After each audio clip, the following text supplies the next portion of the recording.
Nobody believed him. Not the first time he told them, not the second, not after the third time when he showed up to breakfast with his hands shaking and his eyes red from a whole night without sleep. Nobody believed him. And that was the most terrifying part. Not the footsteps themselves, but the fact that he was the only one who could hear them. Coldwater Boys Home sat on the edge of a long, flat stretch of land in rural Tennessee, 3 hours from Nashville, 2 hours from anything worth driving to. The building was a converted farmhouse that had been expanded over the decades until it looked like something that could not decide what it wanted to be. Long additions had been added to the original structure at different times in different styles, so the building sprawled in an uneven shape across the dead grass property, like something that had grown wrong. Dark wooden siding in some sections, old brick in others, a newer cinder block addition at the back that everyone called the block because it was exactly that, a block, a cold gray rectangle attached to the back of the farmhouse like an afterthought.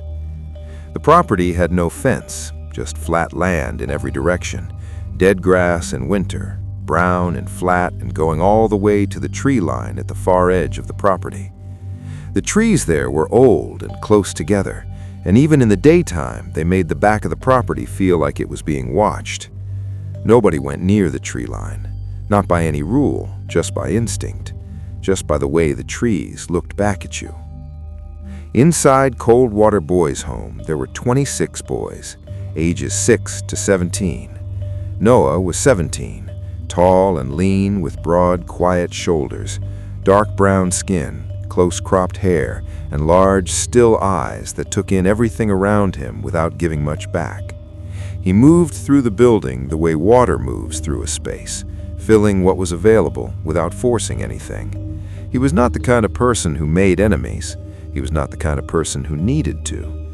He had a stillness about him that most people mistook for calm. It was not calm. It was something else. It was the particular stillness of a person who learned very early that showing what you felt only gave other people something to use against you. He had been at Coldwater for 9 years. He arrived when he was 8 years old after his grandmother passed. No other family had come forward. He had waited 6 months in a temporary placement, believing with the specific belief of an 8-year-old that someone would come, someone who knew his name, someone who smelled familiar, someone's kitchen had yellow walls and whose dog slept on his feet. Nobody came. After 6 months, something in Noah went quiet in a way that had never fully reversed itself. He stopped asking caseworkers questions. He stopped watching the front door when he heard gravel crunch outside. He learned the art of wanting nothing, because wanting nothing meant losing nothing. And at 8 years old, he had already lost more than most people lose in a lifetime. Now, at 17, he was 9 months from aging out of the system. 9 months from the day Coldwater Boys Home would hand him a bag with his belongings, a folder with his documents, and a list of transitional resources, and wish him luck. He had been planning for that day for 2 years, saving the small amounts of money from the part-time work the home arranged for older residents, working out every morning in the backyard before anyone else was awake, reading everything he could find about housing programs and job training and the specific mechanics of starting from nothing. He was going to be ready. He was going to walk out of that door on his 18th birthday and not look back. That was the plan. The footsteps interrupted the plan. They started on a Tuesday night in October. He remembered it exactly because Tuesdays were the one night the home served food worth eating, and he had gone to bed with the rare feeling of being actually full. He was in his room.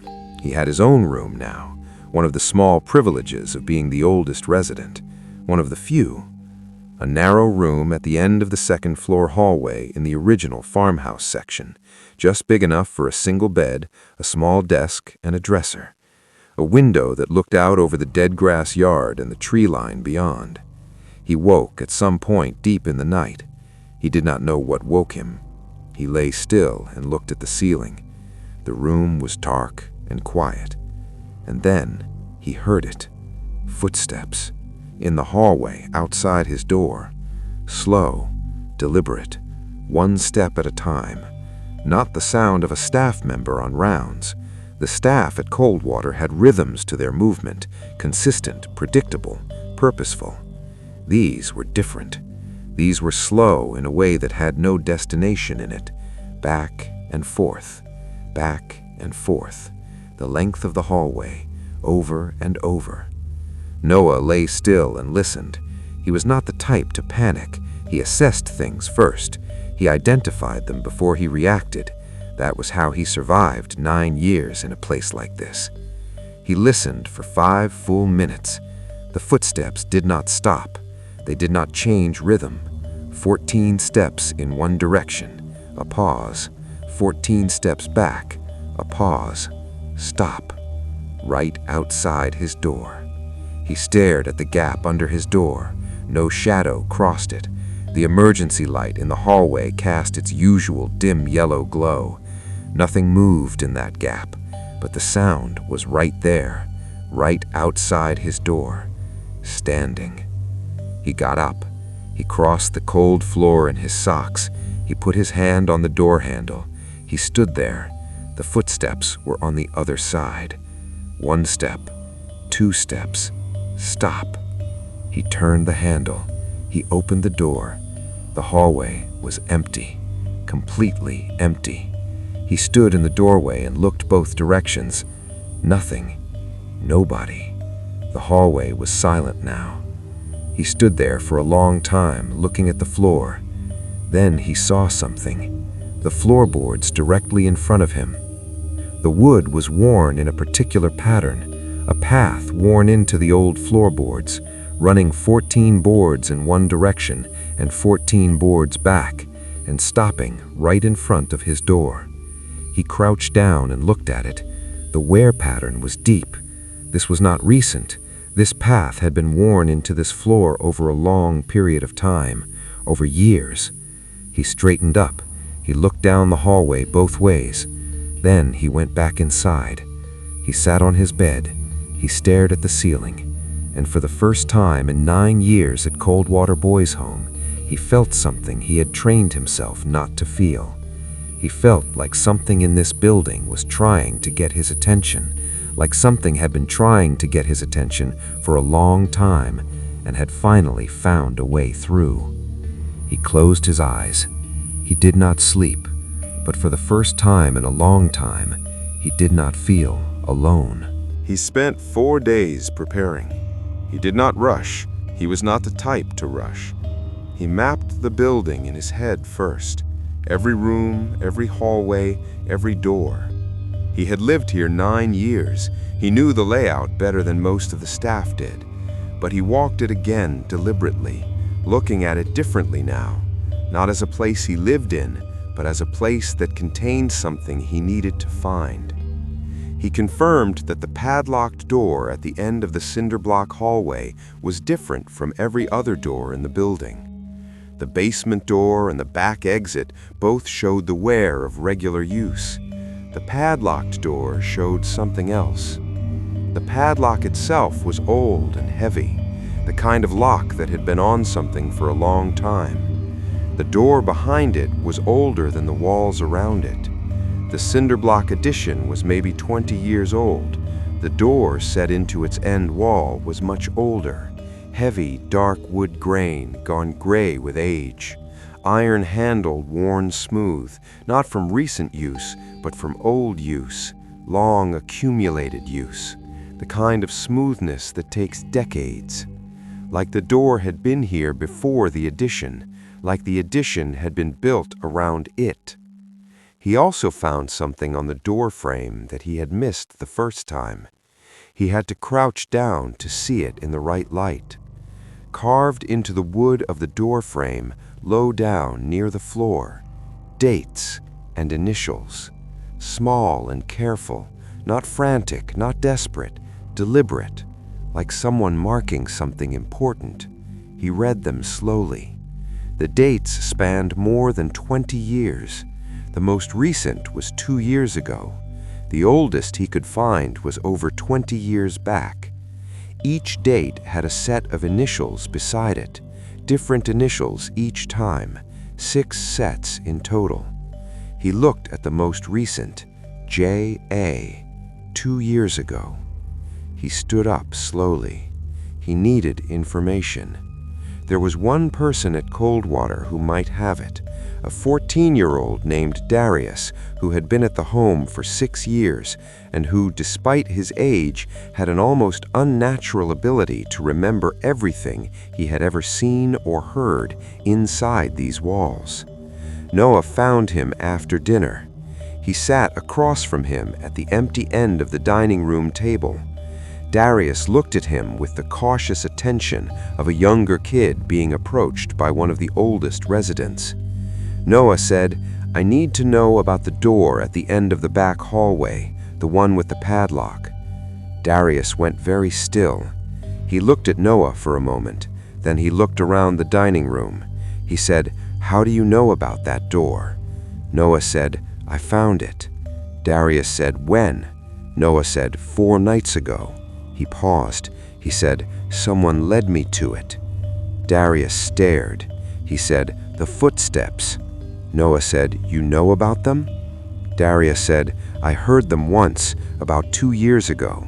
I was walking to the bathroom at night and I heard them in the hallway." He paused. He said, "I ran back to my room and did not come out until morning." Noah said, "Did you ever find out what they were?"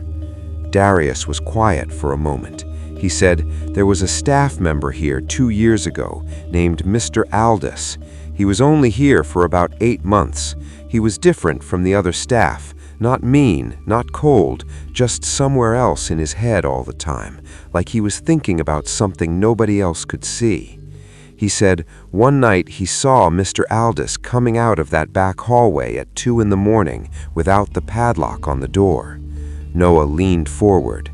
Darius said, "Mr. Aldous did not see him. He watched him lock the door back up and walk away. The next morning he went and asked him about it. He said, Mr. Aldous looked at him for a very long time. Then he said, 'There are things in this building that the people running it do not want found.'" Darius said that was the only thing Mr. Aldous ever told him about it. 2 weeks later, Mr. Aldous was gone. No warning, no goodbye, no explanation, just gone. Noah sat back. He said, "Do you know why they let him go?" Darius shook his head. He said, "Nobody told us anything. They never do." Noah said, "Did he leave anything behind?" Darius looked at him. He reached into the pocket of his hoodie. He pulled out a small key. He set it on the table between them. He said, "I found this under my pillow the morning after Mr. Aldous disappeared."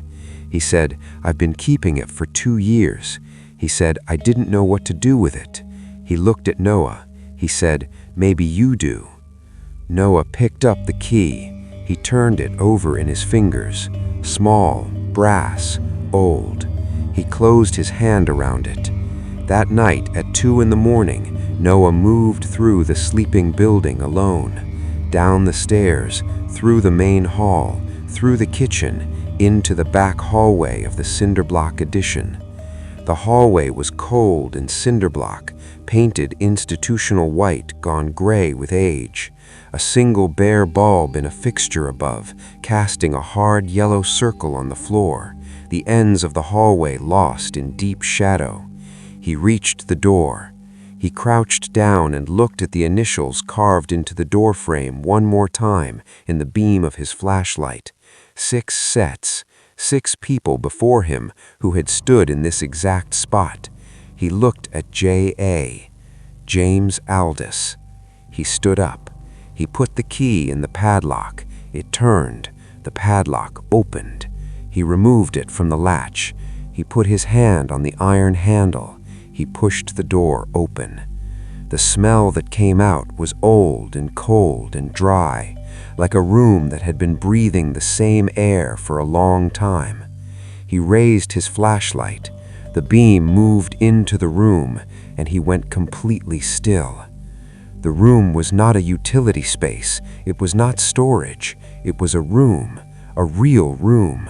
set up like a small living space, a cot against one wall with a folded gray blanket on top, military corners, neat and precise, a small wooden table with a chair, on the table a tin cup, a plate, a fork, against the far wall shelves, and on the shelves books, dozens of them, all different sizes, all different ages, and between the books, photographs and drawings and folded pieces of paper. He moved the flashlight slowly across the shelves. He walked to them. He looked at the photographs. They were photographs of boys, different ages, different faces, boys from Coldwater. He recognized faces from the current home and faces from years past. He found a photograph of himself, recent-looking. He was sitting on the back steps of the building, looking out at the dead grass yard and the distant tree line. He had known no one was watching him that day. He looked at the drawings, careful pencil portraits. He found one of himself, sitting in the dining room looking out the window. The detail was precise, the way his jaw sat, the way his hands rested on the table. Someone had been watching him very carefully for a long time. He looked at the folded pieces of paper. He opened one, a letter addressed to a boy named Samuel. He read the first lines. It said, "I watch you every day. I want you to know that someone is watching. You are not invisible. You are not forgotten." He opened another, addressed to a boy named Marcus. The same feeling in the words, "I see you. I know how heavy this place is. I want you to know you are not carrying it alone." He went through them slowly, one by one, letters to boys, boys who had lived at Coldwater, boys who had nobody watching out for them, boys who had learned the same art Noah had learned, the art of wanting nothing. Each letter said the same thing in different words, "You are seen." He got to the last letter. He opened it. He read the name at the top, Noah. He stood completely still. He read it. It was longer than the others. It said, "I have been watching you for 3 years now. You came here when you were 14, and in the time since, I have watched you become something that this place should not have been able to produce. You are careful, and you are strong, and you see things that other people miss. I know you have built walls. I know why. I built the same walls once, and it took me most of my life to understand that the walls keep out the bad, but they also keep out everything else. I want you to know that you are not what this place has tried to make you. You are not a file number. You are not a case. You are not a kid nobody wanted. Someone wanted you. Someone watched over you, even when you couldn't see it, even from the hallways, even from the dark. I am sorry I couldn't do more. I am sorry this is the only way I knew how. You are going to be okay. I know that the way I know very few things. You are going to walk out of that door, and you are going to be more than okay. Please believe that." It was signed with 2 letters, J.A. Noah stood in the small hidden room for a very long time. He did not move. He just stood there with the letter in both hands and the flashlight casting long shadows.